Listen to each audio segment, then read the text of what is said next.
Kia ora, brothers. Good to see you here. I'm glad you came here during the holidays, eh? So I'll just give you a bit of a heads up on what we're doing exactly.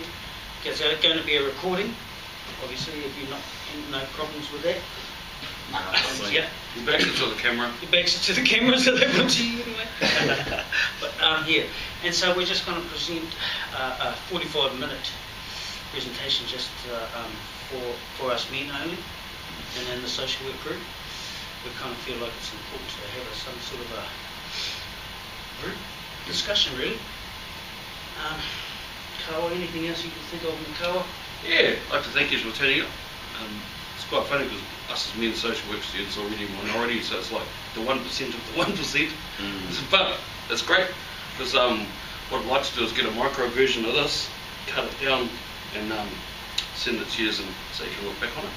And yeah, so the yeah. So Kawa.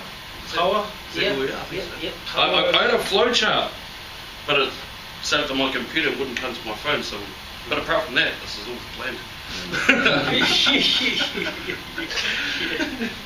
Same old Kawa, I suppose. Our main Kawa is just through the our social work code of ethics, eh? Just all the safety and feel free to, if you don't like something, say something, or you can even leave the room if you like. But I'm sure it's not going to get that serious. Yeah, okay. So, should we just introduce ourselves? Just in order to get it off on the right foot. Hikarangi te maunga wapu te awana hasparau taki iwi. Rarangi toki tangata, we Albi taku ngari ko te mawhakore taku ingoa tūturu. Yeah, so Victoria, Wellington, music brought me to Hamilton, and we're still here at social work, want to get into the disability community, and make some noise in there and see what happens.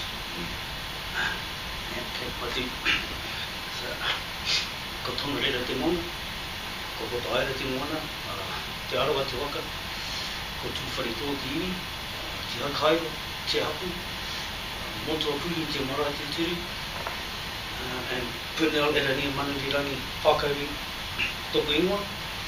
So basically that's my whakapapa, but I was brought up in Hawera, Taranaki. Spent 30 years down South Island. Had been doing what boys do, I guess, at that age. And then turned around and thought, well, geez, I need to come up home and closer to whānau and go back to school. That was my thing. So I'll open that up to you guys if you don't have to be your pipira, but just a bit of whakawhanau. I'll do the short version. Ko mani poto toki iwi, ko tāsana toki ingoa, noho ana hau ki kirikiri roa. Kia ora tātou, hey everyone. Yeah, born and raised in Hamilton. Yeah, same difference really, but hōhā as a kid. Coming to social work to kind of better myself as well as work with, I guess, individuals like myself and others really. It's interesting, I enjoy it. Lots of learning, it's fun, yeah, that's about me. Ko te aroa tōku waka, ko tonganiro tōku maunga, ko taupo nui atia tōku moana, ko Ngāti Tīwhare Toa tōku iwi, ko karaiki tōku marae, ko tōku ingoa. So that's my whakapanga for another war here. Right. And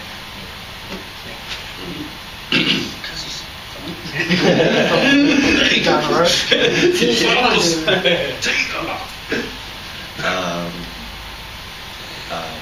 Ko Seho Nova, Te Monga, ko São Francisco Te Awa, no Brazil aho, ko David Tokunua. So I'm David. I was born in Brazil, lived there for most of my life, and then came to New Zealand and studied in social work. So it's a nice breaker. Just need it, right? I like those people houses. Flip on a light because I feel Introduction. it's a bit dark. Yeah, yeah. Welcome to my world, people. So, Bit too light now. yeah. Oosh. Okay. Wow, brilliant. Okay, so who are the top 3 superheroes you reckon? Oh, come on. And of course, there's no pins. Just have to remember them. So, who you reckon? Superman, Spider-Man, me, who? Who you reckon? Batman has to be one of them. Batman? Okay. There's like no argument for that. I don't care. Fight me. Before. Someone mentioned Batman and said they'd defend it with a scrap. Yeah. Hey, when we're telling the girls, what's up with Batman? He makes you aggro. Now, who else then? One each. Yeah. I'm gonna say Iron Man. Iron Man. Yeah, it's legends. Yeah. Okay. Brother? I'll just go Spider-Man. Okay. Right, so would you say they went out of their way in pursuit of empowerment and liberation of people? Do you reckon? Yeah. Yeah, I guess so. Yeah. Okay then. Would you say that they challenge people and structures to address life challenges and enhance well-being for others? Yeah, I guess so. Mm. Yeah, to some extent. That's the definition for social workers. That's how we see us as social workers, superheroes. And it's there's actually a write-up that's got that in it. And that's the definition of social workers. So we can look at ourselves as superheroes. Well, studying to be superheroes. Yeah. Transition. So that's the icebreaker. That's all downhill from here. So this seminar, workshop, get together, hui, it's called Moving Forward, and the underline of that's called Brothers in Unison. Just wanted to show off my animation skills here.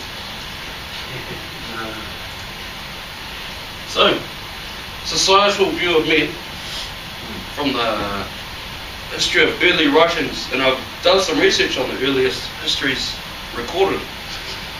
And we've got this African religion that's got writings that go back 400,000 years. But I didn't reference them because it's too hard. But since then and now, this is what we've got. The men have been the discoverers of nature and history writers. And we found all the countries. Women didn't find any countries. It was only men that found the countries. Anyway. Lucky this is a men's group. Specifically asked for this. Yeah. It's been celebration too. So in recent times, It's kind of sorry, that's kind of what you're saying too. You know, that's kind That's of part a of thing, it. that part of our thing, being one of not many males in a group, and you really got to be careful about what you say sometimes. Crowd, Eh? yeah. Like it's easy for us to say, and we don't even mean it like derogatory. Yeah. But if we see that glass, oh, yeah, a little bit different. But we've seen it happen more than once. hey Tyler. Someone talked about feminism one day. Oh. Yeah. Yeah, I was So slaughtered. the bro got pretty slaughtered. I thought it was funny, but that speaks of like they highlighting exactly what I was talking about. Yeah. Like, what's an example? That's an example. So it's good that in this environment we can talk about the celebrationary stuff that men have achieved over time and not feel challenged by it. Like the Tupu, they separated the class into 2 groups so that people could just say what they think without any kind of replica. You know, like someone going, hey, what do you mean? Did you guys do that? Nah. Oh? I don't. Oh. We're a different group. Ah. Yeah. The caucus, So you got- We got separated. And yeah, you got caucus and stuff. Did that go down well with your group? Yeah. No. it's quite- Either. Yeah. Very touchy-feely subject. And just the whole separation thing. I was even surprised by it. Everyone was, I think. I think everyone was. Yeah. And the tutors planned for it, they expected it. Was that, oh, that's up there. Geez, look cool up there, isn't it? Wow, very good. So the more recent ideology, or the more recent idea of a man has been distant. Oh, and some, largely, some would argue, I like to preface controversial things with some would argue. Distant, hyper-masculine, built for work and war if need be. And historically, recently, men have been the absorbers and the distributors of the violence. Toxic masculinity. Yeah, but that's where that's all come from. Yeah. You know what I mean? I mean, it's Would you agree with that? Yeah, what do you reckon? What do you think of Is that? that fair? Yeah, help yourself to that hand a drink. Cheers. I'm quite used to getting up here. So what was the question? Sorry. Do you reckon it's fair to say that so far this is fairly correct? Would you agree with that? I would, personally, definitely, I look at them as kind of generalizations. Yeah, generalisation. Definitely. Yeah. It's not to say Yeah. yes So- or no. Yeah. Yeah, No, so no. if we're talking that way, then yeah, absolutely. Mm. That sound, boys. That's Yeah. my opinion. That's my Music. opinion. Yeah. So the modern, postmodern male in this society these days has changed in terms of, could say there has been a change where, man runs, all that sort of thing. Anyway, hyper aware, they're much more in tune with themselves and outwardly expressive about that as well. They live around feminist mentality and political correctness, which means you can't just walk in and say, oh, geez, that chick's ugly. They used to be able to do that, but these days, it's not on. Do you remember in the 80s, people would say that? It was normal. So, people were quite mean. Now you can't, because people hit you up. Is that a good or a bad thing though? Well, it depends if you're that lady. Well, it is a good thing because it keeps us tidy and keeps everyone well-mannered. Yeah. But I think sometimes there's a cost of honesty where you're a bit scared to offer your opinion because it might be politically incorrect, Yeah, no, I agree with you 100%. especially in our classes. Perhaps. Camera.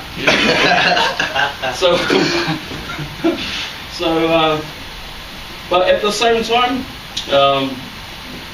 they are still follow on effects from hyper-masculine culture in terms of keeping things aside. Would you agree with that? Yeah. Like a lot of guys don't tell anyone their problems because they're just sort of... It's kind of not manly to share, emotion. you know, like, oh geez, I'm actually feeling a bit poor, I need some help. And look, I think we're gonna, I think we all know that we're gonna be meeting a lot of these guys anyway, out there. I don't, when you look at kind of like suicide statistics and mental health issues and stuff being more predominantly male, well, absolutely, that could be like a causing factor, forgive me. And mouldy male as well. Yeah. The statistics are pretty bad. It's a sad thing, like we, run the world with the rugby, All Blacks, running around. Yeah, there's a few things. We're good at the selling, good at the cricket. Just happens to be really good at the depression and suicide as well. That's terrible. Funny, that. It sucks that you're good at the good things and top of the bad things as well. So, here's some interesting facts on modern issues. Men who don't speak up about the issues can feel a sense of loneliness. Loneliness is a comparable impact on physical health to smoking as 15 cigarettes a day. It appears to raise the risk of early death by 26%. This is partly because it enhances production of the stress hormone cortisol, which suppresses the immune system. What do you reckon of that one? That's brutal. Yeah, rough. Have you ever heard of it before? Yeah. Something like that. Something like that, eh? I didn't even know, like 26% though, that's crazy. Yeah, when you put something, a figure like this to us. Well, I know, I read a statistic similar, I think it might be the same one, but they also reference to elderly, like being lonely. Alright. Yeah. Second. And then we've got the current theories, of course, suggest that social and physical pain overlap in the neurological and physiological outcomes. The brain can take pain, process in the same way as anxiety. And I remember seeing something on this before. They watched the pain receptors in the brain. And they light up, and like if you hit your finger, this part lights up. Same thing when you get a broken heart, sort of. The same things light up. So it's quite interesting. How it's all. I think like back in the days was a Descartes saying that the body was separate to the mind, but we know now that it's not. Masculinity, and that has a bit of a consequence to the way we actually our health. I know for myself, I don't like asking for help. I really don't. I think I see that in my marks. I laugh, but well, that's the bottom line. And it's pretty cool because when this is all tied up and you see where it's going, you'll see where this conversation was perfectly context added. It'll stand out. So, and along with that, oh, you can do this next one too. No, Okay. Okay. Tyler just touched on that before. New Zealand highest male suicide rates and depression, mental health in the OECD. And that was an interesting fact that Albi found here. In the worlds where even higher, countries where there's like ravaged by war, we're higher than them. it's suicide. In suicide. And yet we're meant to be the beautifulest country on the planet. So that's quite interesting, in fact. I thought, wow. I've always wondered if that ties to like, how we have like tall poppy syndrome. I was just going to say that. Nice. Ties back to those types of like kind of cultural underpinning kind of the things that you don't see in black and white. Things that you grew up with. So it's like it's normal not to talk. It's normal to do this. It's normal not to do that. Yeah. I always think about that. Yeah, and then there's of course colonisation. Yeah, intergenerational trauma. I just checked out the back if there's some whiteboard markers. Yeah. That's all. Is it no drawers? Oh, no. No? Is that what? I was just using the graphs. Mold liner. Yeah, it's all good. Oh, okay. Okay. I'll be right. Well, sorry.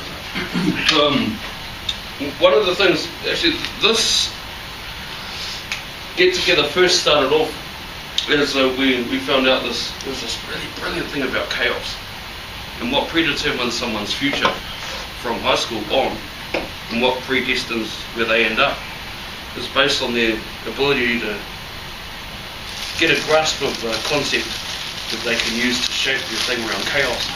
If they don't have that, it's really dangerous because the world just smashes them down repeatedly because you're not ready for any kind of shock, because as soon as they get it they freak out, and because a lot of kids these days are playing games at home on their PlayStations and not doing this social interaction thing, it's quite a safe little environment. So when they get into the real wide world and the boss gives them this mental abuse and says what can you do, it's quite a jolt. And but because so it's this chaos thing. We're going to come up against that a lot in social work. I'd say more than any other industry. Us and doctors, hospital people, I guess. And if we have a great grasp of how to handle chaos, it can only make it easier for us. And so, as much as it is hard to measure that, the problem, this is the next part that flows on from it. It's like, imagine you've got the chaos of being someone who's different to everyone else, and in terms of identity, in terms of security, in terms of problems relating to equity, that sort of thing can sort of throw you around. You'd reckon? Absolutely. I just want to say, like, have you heard of chaos theory before? Yeah. Have you come across it? Yeah, but I can't really remember it. So, if I remember correctly, it's like there's like a movie, and it's this wife. She puts her husband's clock for 10 minutes or something like that, and then that one little thing leads on to a bunch of other things happening. Yeah, and that's what chaos theory is, I think. Oh, okay. So like one thing that happens to you like at this time can affect kind of like butterfly effect. Yeah, affect you okay, down the line. yeah. So it creates chaos. Yeah. But at the same time, they use it, I think, for like resilience, or something like that. Oh, yeah. Like building resilience. Yeah, yep. Yeah. If you can handle it, and I should have mentioned before, it's not very politically correct, but men have a noticeable difference to trauma than women do in the fact that sometimes if something happens, the first response for some women is burst into tears. And men normally take a step back and go, okay, that's what we do here. That's brilliant. That skill, especially in our line of work, if something happens and you burst into tears, that's not a good, it's, well, depending on the scenario, but I'd prefer not to if I could help it. So that skill, in terms of, say, something happens while you're with a client or righty-right, if you can take a step back and say, right, there's chaos here, where's the quick fix, or what's something I can grab to keep this together?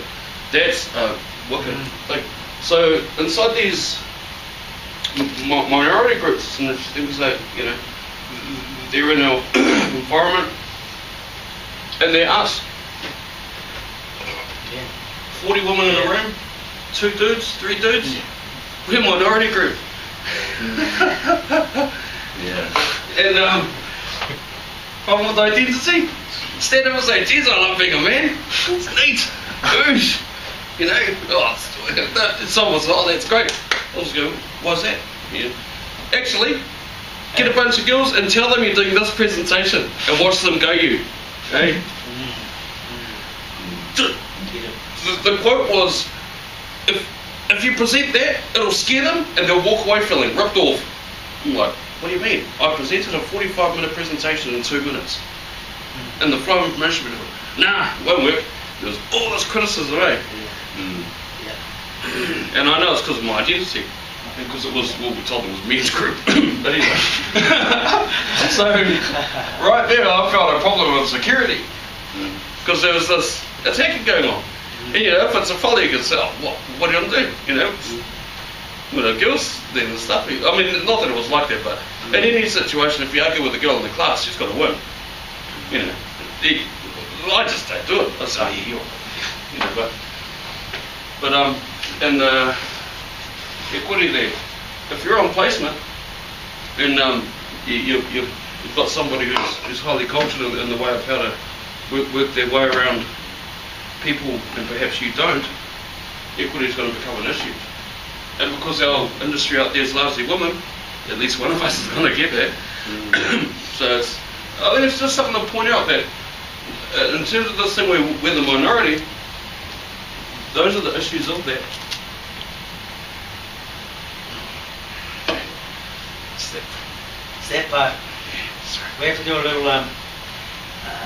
collaborative, what do we call it?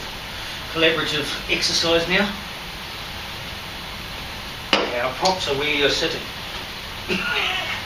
Albi's going to lead this. It's a percussion exercise, obviously. We just want to demonstrate like collaboration and what happens when you're not collaborating. If you're a bit musically oriented, you'll be squeals. That's why Albi's doing it. I'm not. Unfortunately, we're not. So it's got to be really bumpy. It's going to be rude. So we've got this thing that goes. Oh, actually, just sound check. So just move your feet and tap the desk. That's called chaos. Right there. Beautiful. Just like jazz. Okay. So we've got 1, 2, 3. Jazz. Have I got your attention? So 1, 2, 3, and 4. So we stomp our foot on 1 and 3. All right. Oh, ow. Okay. So 1, 2, 3, 4. 1, 2, 3, 4. 1, 2, 3, 4. Like come on to, eh? 3, 4. But that's in 6. That's in 6, 8. This is 3, 4, 4. 1, 3, so 4. 1. Snare hand, left hand. 1, 2, on 2 and 4.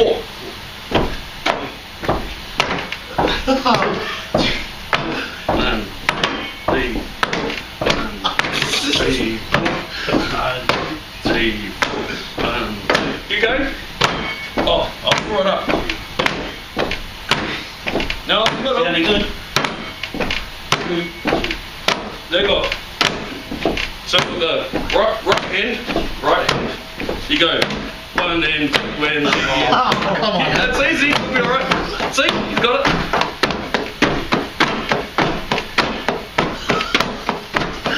I'm sorry, I'm not particularly fun. Keep that going.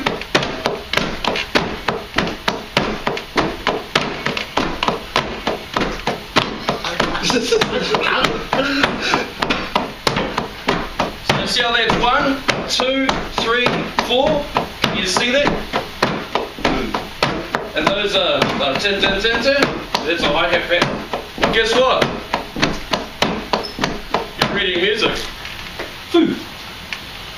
Yeah. No, I just gotta let her play it. No, you did. No, I didn't. Because you've got Yeah, I one think and that was me, bro. one and Apparently two. this is the beat. If we sat down and did that, that's Back in Black. Yeah, it could be the only music lesson you ever need. Because most of the songs go like that. Like 98% of the drum sessions I play in big studios or at gigs, that's the beat I'm doing 98% of the time.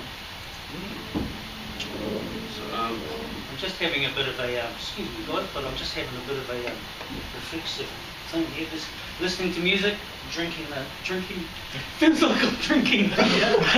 It's a real socially, it's how I've been brought up. I just realised I guess we've been all brought up around this. Yeah. It's kind of bad. I don't know. Is it bad? I think some of my fondest memories, but there is a lot of darkness in that. Yeah. You know what I mean? Like, oh, I don't know about you guys, but I grew up with my old man, you know, pissing and going to the, going to those mates and stuff on the weekend. You know, they're on the piss in the shed. I'm running around with all the other kids and getting up to mischief, running around the streets. But it's my fondest memories. I wouldn't change it for the world. But at the same time, yeah, like you're saying, there's a lot of bad stuff that came alcoholism and all that kind of thing when you look at it that way. Yeah, my dad was definitely an alcoholic. And I guess I think it's kind of hard to shake that too. Yeah. My age anyway. It's so ingrained, eh? Because you've got so much pleasure connected to a liquid. And a social group. So I would never do it myself.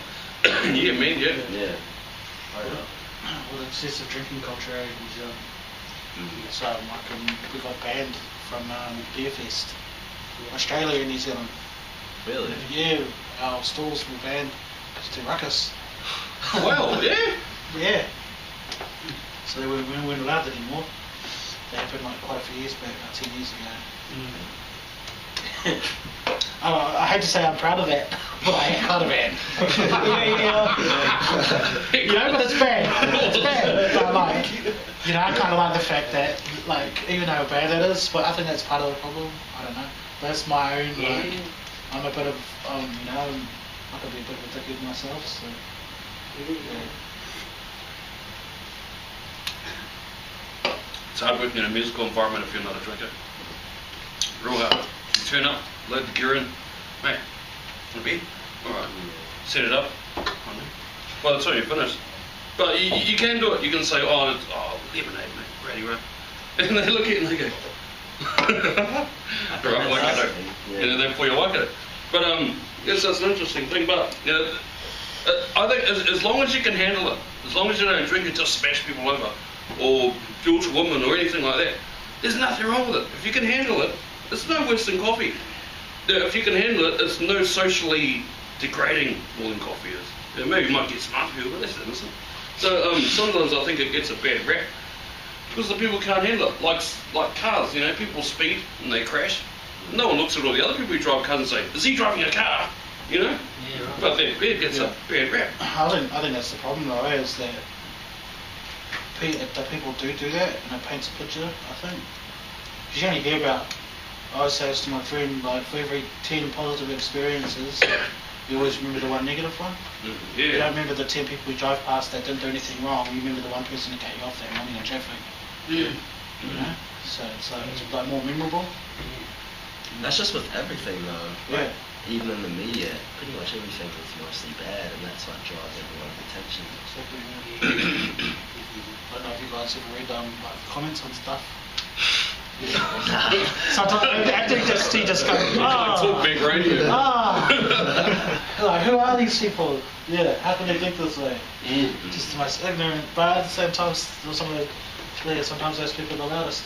And they have to have that opinion and they have to like these things. And maybe sometimes it's just like a venue to just get it out. Yeah. Like externalise it. Oh, I've got this opinion. Yeah. It's all pretty anonymous, eh? Yeah. Or Sandy Well- Gruff number 22 reckons. They moderate it out. Like, I've left comments before to try, like, you know, as we are social workers, we have to be the voice, but I've been moderated out of the discussion. Like, they haven't lit my comment, and I never attach anything to, like, I try to be, you know, as just concise and politically correct as possible. But yeah, I've been moderated quite a few times out of those discussions, which just goes to show there's like an agenda with the publishers and the writers too of what the article wants to portray and what people. Yeah, right. Yeah, so if they can moderate you out of that discussion, They will, yeah. then you know, is that a fair platform? Yeah. I don't know. I've my own. I don't like stuff. So just give That's the polite way of saying. just give context to that last exercise, the individual rhythm is fine, but works better with collaboration. There's a chance to even think. Change exactly where you are. And that chart does. If you land on 1, 2, 3, 4, you know exactly where you are. If you go off, that's all right too. Go off properly. Yeah, like, here's the beat. Position.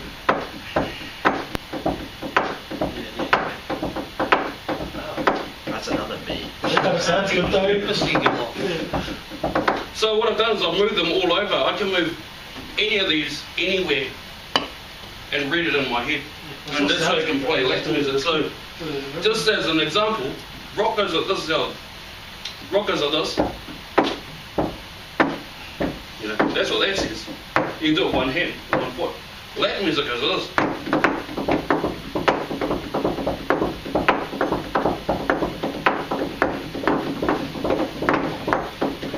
Like that's your music. That's your cup of hugger stuff, man. It's beautiful.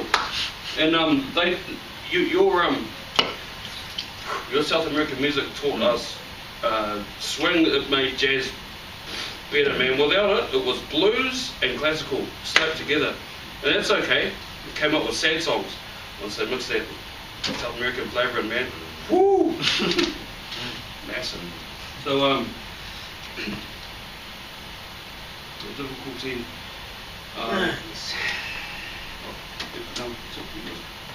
Yeah, okay. The difficulty, obviously the communication thing is what we've been talking about as males. Being a minority, and I suppose it's not just minority, it's just males in general. I think it's like when we're, correct me if I'm wrong, but when you're growing up you get told, don't cry, keep your emotions to yourself, man up sort of thing, toughen up, the old toughen up. Feeling unheard, I guess that leaves us feeling unheard because we're told to shut up. You know? And I think that's still there now. I mean, that's still there with me. I don't know about you guys. What have you guys got to say about that? Do you have anything to say about that? Like just do you remember being, I'm not saying it's bad, but just being told to just, is there a certain way you're meant to act? Are we meant to act as males?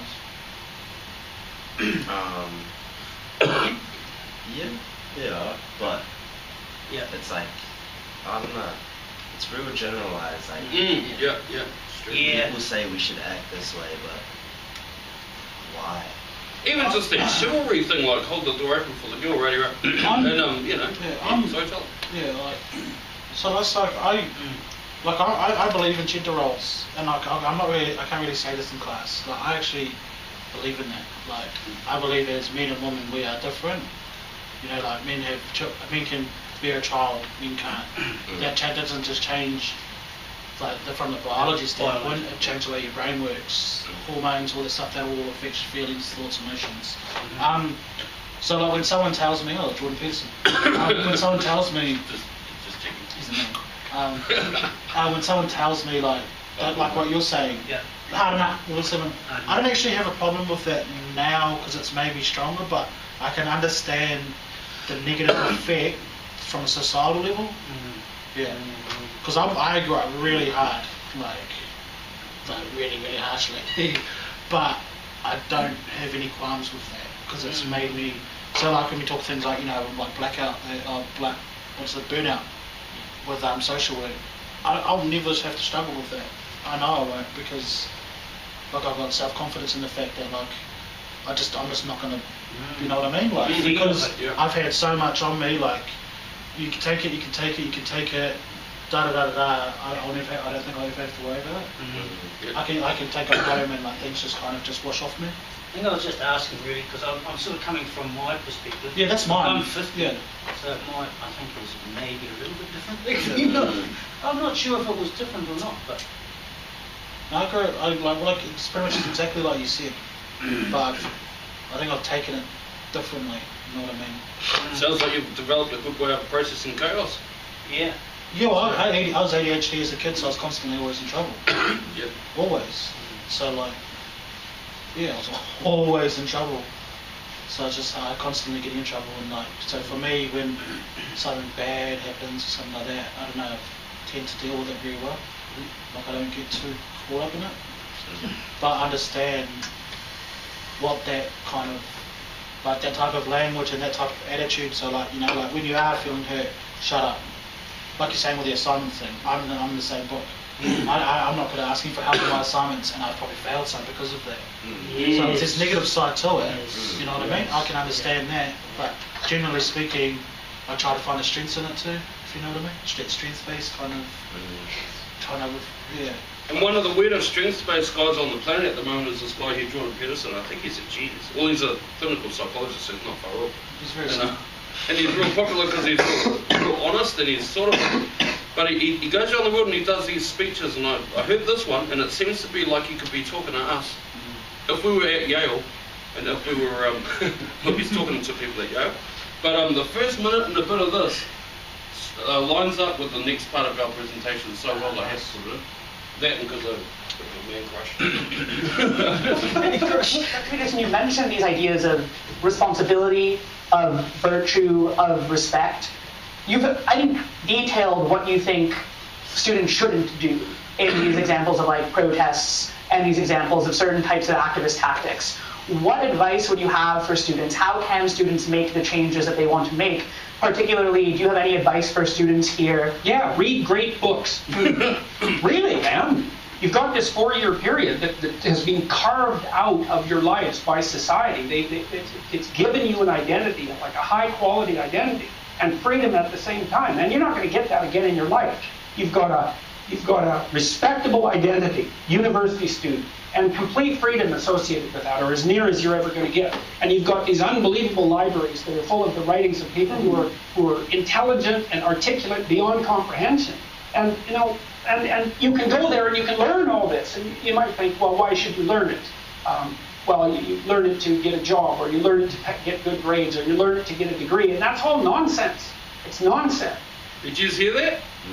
That's nonsense. Not here for a degree. I was like, whoa, okay, that's interesting. The reason that you come to university to be educated is because there is nothing more powerful than someone who is articulate and who can think and speak. It's power. And I mean power of the best sort. It's authority and influence and respectability and competence. Yeah, that lines up with social work pretty well. And so you come to university to craft your highest skill. And your highest skill is to be found in articulated speech. And if you're a master at formulating your arguments, you win everything. And better than that, when you win everything, everyone around you wins too. Because to transform yourself into, let's consider your transformation to something approximating the logos. It means you shine a light on the whole world. Well, there's nothing more exciting to do than that. So, shining a light on the whole world, what a great way. It's great because it's a very dramatic thing, but you can look at a beach and see the sea, and you can look at it and see a lighthouse. Same picture. But if you focus on the lighthouse and you're in trouble, it can be a big thing. So I'll let Pernell talk through this one. But that's how we see ourselves, the lighthouse. And not just me and Albi, but just this little group here. Social services. Social services sort of group. We can point out the dangers amongst to ourselves, to other people. This concept actually came to us from when our first year. One of the tutors tried to start up this thing for Māori and Pacifica people. It's tamatane and Māori, just for us to be involved. But what happened is that he made a Facebook page and everything for support amongst ourselves, just the males. But then he started inviting people with like PhDs and doctors on there. And as soon as I saw that, I just didn't, I'm not putting my people on there. I felt like, this is big. And not to take anything away from him, the whole concept was great, but that's kind of where your concept is coming from. We thought the concept was great, it was just a wee bit too, I don't know how, it just made, it felt, because you were part of that, Tyler. Yeah, I don't know on Facebook. Well, See, yeah, I'm weird like that. Yes, you I do. only got Facebook this year. I'm like at eye level with everybody. If you get me, like Yeah. it doesn't matter. Like you can have a PhD, like you're saying, but to me that's like you're at this point in your life. I'm here. I'm not. I run to my own Right. clock. Yeah. So if I've got a clock face, you might be at 9. I'm still at 6. I'll end up there eventually, kind of thing. I don't know, but I'm very open-minded like that.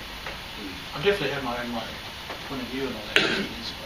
So the business end of the lighthouse Yeah. is the lantern room. That's that bit. That's where the light's coming from. And that. Yeah. Need maintenance and systems in itself, which is us or each other. We're the maintenance crew. We keep the light burning. The staff and support to deliver the light, that's us again. I know, like I've already said, you know, and Tyler's already mentioned that there's times where I needed help, and I'm in a bit of strife at the moment, and I need to go talk to someone. After this, I think I better. But jeez, it's just reinforced my almost arrogance in not looking for help. And in terms of this lantern room idea, where if there was a place I could have talked to when I was on placement, like that, Yeah, that's kind of really important, which you'll find out. I wouldn't have needed to repeat the paper. But there was no one really to talk to about the issues that were going on there, because the issues were pretty much endorsed and supported by the staff themselves. And the 1 hour a week of class here didn't sort of cover it. And so because there was not support, even just like a group of people I could say, hey, do you reckon this is a bit odd?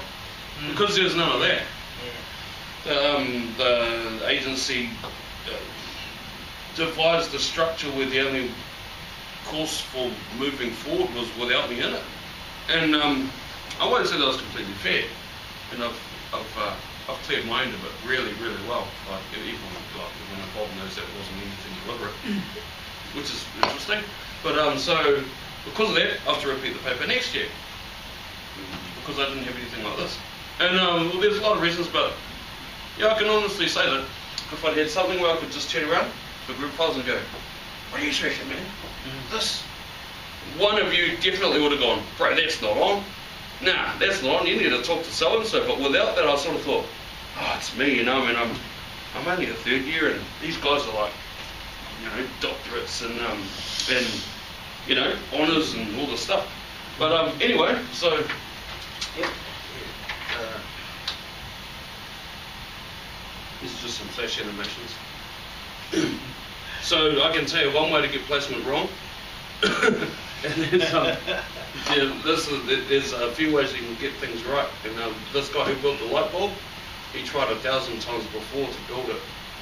And instead of saying, oh, I finally got it, he said, well, I found heaps of ways not to. And he reckoned that was just his thing. Nice. Oh, did it change? Yep. Sorry. Oh, no, we're good.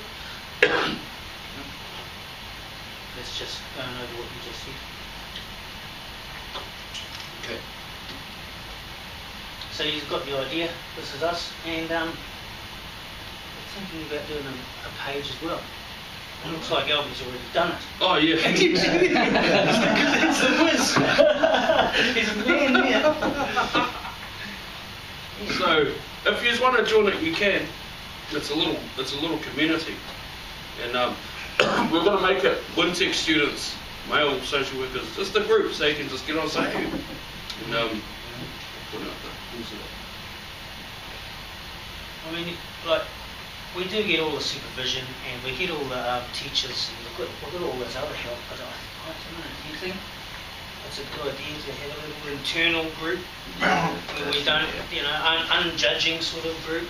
we don't feel, I don't know, sometimes I feel a bit intimidated going up to see other people. Oh, yeah. I think it's You important, yeah, especially to ask questions that, like, pretty much every class I go to, there's one thing that I tell myself, no, I can't say that, because I know it'll cause problems or some sort of action. I don't want to hurt people's feelings, and it's not coming from a place of malice for me. It's just a genuine curiosity. To come out.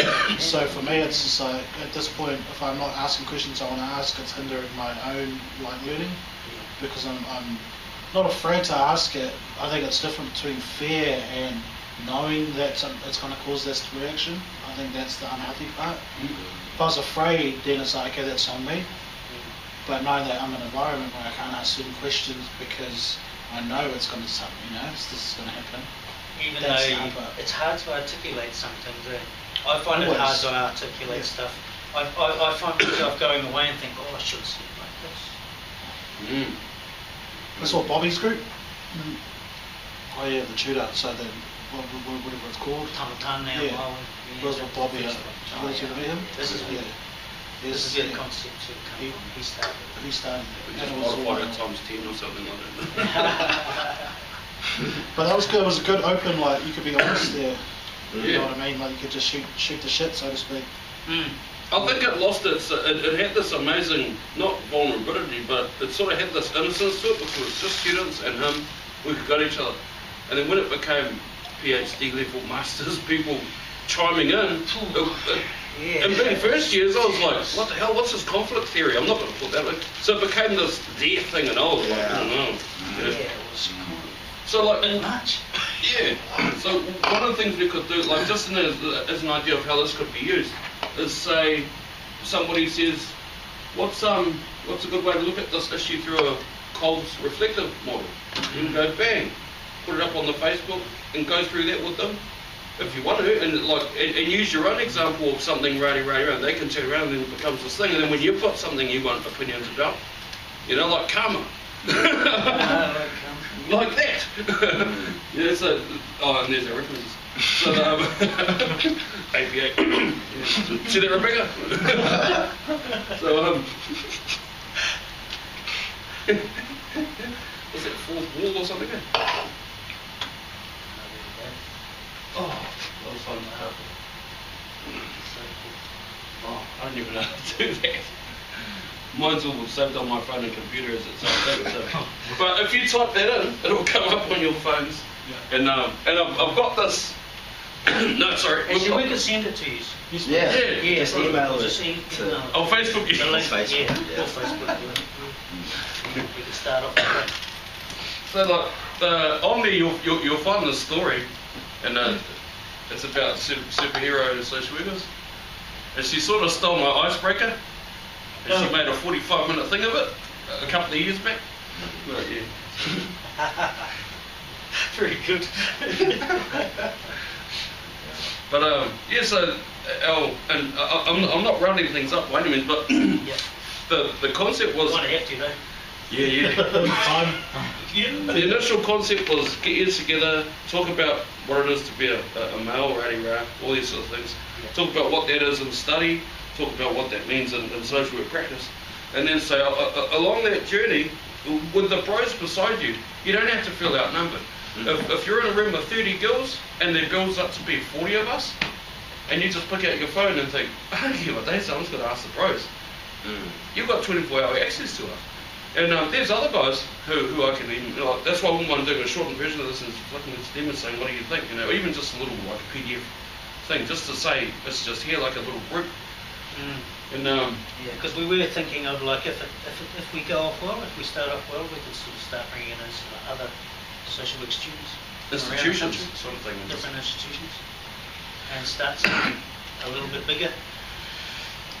Because I'm sure we all need help along the line, extra help. Is that safe space? People that are going through the same thing, the same process. We're in the process. No, you're right.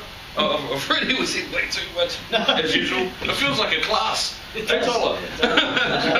Maybe it's a classroom. I'm waiting for Bill to wind me up all the time. Yeah, I'll better wind us up now. Yeah. So thank you for coming, mate. That's how we are the Lighthouse, hopefully. Kia ora, fellas. Thank you. Cheers. Well done, eh? Yeah. Good shout.